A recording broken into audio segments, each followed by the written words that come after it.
Okay, so today I'm going to share with you what I've learned from having an Airbnb for the first 2 months. Class is in session.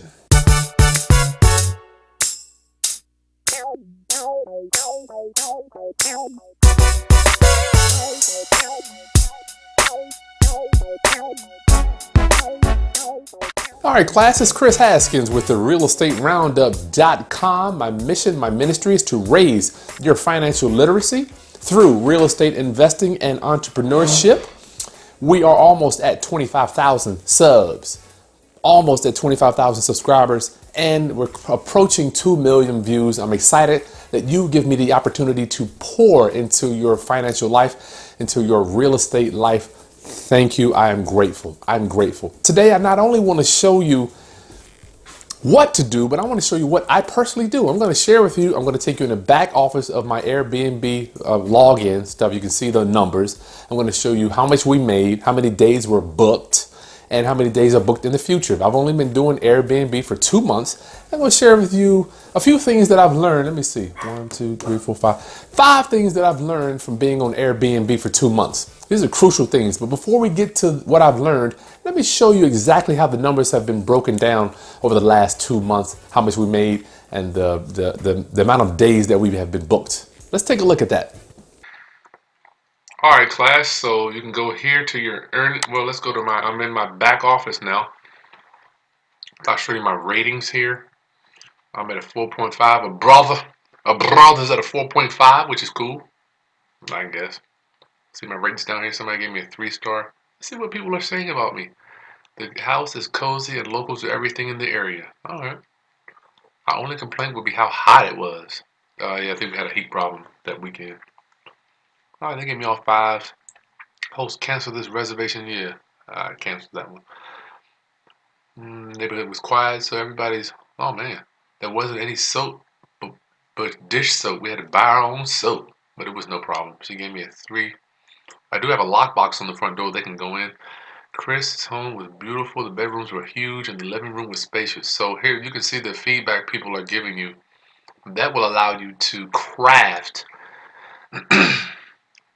what you can offer for your property. So we'll go here. You can see I've checked. You can go to any month here.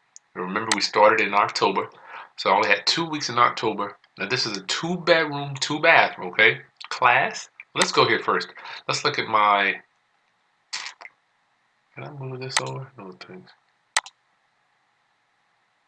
Oh wow. Anyway, so here is the month of November. Oop. You can see up here we got November. I'll drop it down for you. Here's the first. So we had 1, 2, 3, 4, 5, 6, 7, 8, 9, 10, 11, 12, 13, 14, 15, 16, 17, 18, 19, 20 days, and this person is holding over through the month. This dude here, Adam, he stayed. He thought he had another day. He thought he had another day. I'm like, dude, you need to get up out of there, bro. So we had 20 days in November that was booked. That's up from October. Remember, I've just started in November. I'm sorry, I just started in October. So we can see we were pretty booked for November. And you can see I had one person. This is I'm going to cover some stuff here about doing multi-day stays. We had 1, 2 people stay one day. I don't like that. So let's see what we made in November. This is our gross profit. I don't mind sharing with you. Booked earnings for November, that's 2018. We made $1,622. Now don't forget, we have to pay whatever mortgage payment or rent if you're renting this property and subleasing it out on Airbnb. And then we have to pay utilities and Wi-Fi. So that's going to add up. I think that adds up to about $800 for me and Steve. $850. And you have to pay the cleaning company. So we charge $45 per cleaning, which is the okay rate for my area.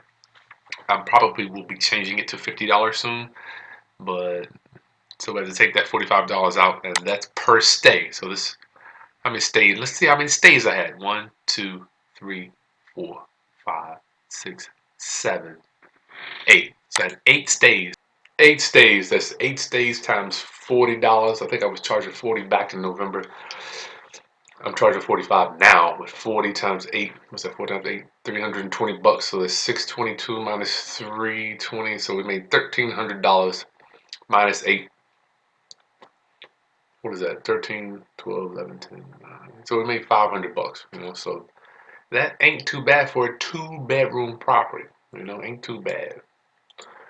So this is my calendar. You see my calendar, you've seen the income. Let me show you. Now we're moving into December.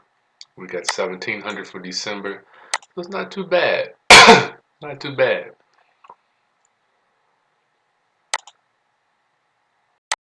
When I say not too bad, I mean the market rent for a 2-bedroom in Hampton, Virginia is right around, the max is going to be $900. So let's just say average rent is going to be 800.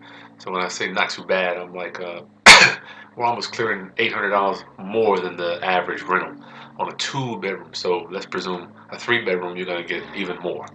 And hopefully I'll be bringing some 3-bedrooms to you in the near future.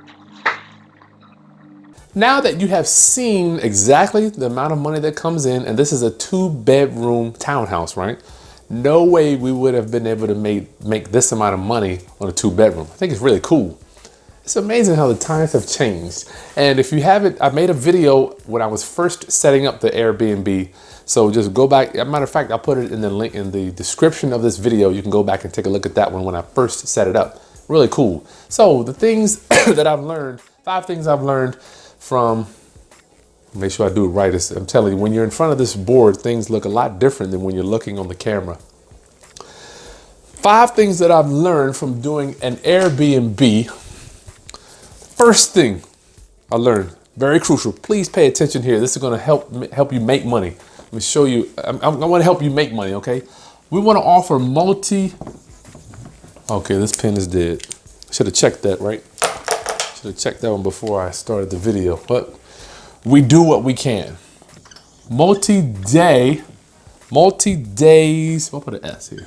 Multi-days only. Multi-days only. What do I mean by that? I no longer do 1-night stays, period. I'm done with it. If I looked back over it as I was pontificating, trying to figure out how we're going to move into the future and what do they call it? Forecasting at this Airbnb, I noticed that I was getting people who wanted to stay 1 night, but I still had to pay the $50 cleaning fee to get clean, right? So I'm like, you know what? I'm done. I'm done. If they want to spend another $50 or $60 to stay in my house, they're going to stay 2 nights. So now the burden is on them. If you don't want to stay 2 nights, peace. Go somewhere else, right? So I can do that now because I've collected the data to see when people are coming and going in my town. So offer multi-days only. There is a function where you can go into the back office of Airbnb and you can change, you can make it to where every stay requires 2-night minimum. And class, if you want us, what we're doing now with our consultations, we are helping people around the country set up their own Airbnbs. And I will give you my email address in the video description. Just shoot me an email if you need some assistance to set up your Airbnb. We can help you with that. The next thing you got to have, which I've learned, a great cleaning person. A great cleaning person. You must have a great cleaning person. The majority of the complaints that I received from my tenants, my short-term tenants on my Airbnb, was the cleanliness. This is paramount. Whether it's going to be some droppings, some food left in a drawer or in the cupboard, whether it's be a floor wasn't swept properly or the tub wasn't wiped out clean. This is what people are paying attention to because they are used to, we are accustomed to staying at a hotel. And the hotels get cleaned every day. They clean them spotless. So you got to make sure you can compete with your hotels. All right. The next thing I learned that people love is you should be offering coffee and snacks. Coffee and snacks. I would say maybe 30% of my tenants emailed me to verify that I had coffee. And they wanted to know what kind it was and how it was going to be administered, whether we had K-cups or we had a filter. I don't offer the Keurig cups. We have a regular coffee machine with with the filters there, and we put a big jar, big container of ground Folgers coffee. They can go and dip it, make their own coffee, right? But people love coffee. Some people got to have it. I love coffee. I got to have my coffee too. So make sure you offer coffee and snacks. When somebody moves in, when they first walk in our unit, we've got some crackers, you know, the little Ritz crackers. It's a 3 in a pack or 6 in a pack or something like that, right on the dining room table. Just give them some crackers. They will love you for it. They'll love you for it. Okay, next thing that I learned is going to be about pricing. You need to Google your area. Google your area for special events. Special events. If you remember, or if you watch my first Airbnb video, if you go down there, click on it, you'll notice that I lost out big time because there's a rock band called Fish that came into town the same weekend that I set my Airbnb up. And I was being anxious, right? I didn't have the pricing off. So I didn't change the pricing to where I would be able to charge more. There were no hotel rooms in this city or in the next city over. For the entire weekend Fish was here, they had 4 sold out concerts. So check your area for special events when big events happen. If you have an amphitheater, or if you have some type of a coliseum or convention center in your town, or if you're a town with a professional football, baseball, basketball team, check to see when the nights of the games, so you can raise the prices and see you can raise those prices just to make sure you're maximizing your income, because people expect to pay a little bit more when there's an event. Right? It's just like with the real estate business. We expect to pay for a nice house. It's just how it works. It's built in. It's automatically built in. Okay, now the last thing that I learned, amongst a bunch of other stuff, but I don't want to give you so much. I got to give it to you in bite-sized pieces so you can chew it up and swallow it. You can raise your prices. I'm going to segue from this one to this one. Raise your prices on the weekend. Raise your prices on the weekend. Okay, we have automatically made sure that we're offering multi-day stay only, right? So if somebody books in Friday, that means they have to stay Friday and Saturday. So if you raise the price just a little bit, ever so much on the weekends, it allows you to maximize your income, maximize your profit. And if you've got a nice unit, I'll go ahead and flash a quick video of what my unit looks like. Fully staged, kitchen's nice. Bedrooms got TVs in it. We got the Fire Stick or whatever it's called, so you can watch cable in every bedroom. But when you raise the prices on, people expect, it's automatically, once again, built in. They expect the hotels to be a little higher. So why shouldn't the Airbnbs be a little higher too? So make sure you're raising your prices on the weekend. It's going to maximize your profit. Class, I want to make sure that my channel is one of the best, if not the best, real estate investing channels on YouTube. That is my goal. By doing that, I just want to show you, I want to be a practitioner, show you what we do. Further, if you need a consultation, we will do a one-time consultation with you. There's a small fee. Just shoot me an email to the email address below. We'll set you up. Hopefully I can change the trajectory of your financial future. I want to pour into you because my real estate knowledge is based on some giants. Lonnie Scruggs, Mike Cheatwood, another one, Tony Horner, if you're watching. I have been able to rub elbows with some giants in this business. George Rousseau too. All I'm doing is taking the knowledge that I've learned from these men and passing it on to you.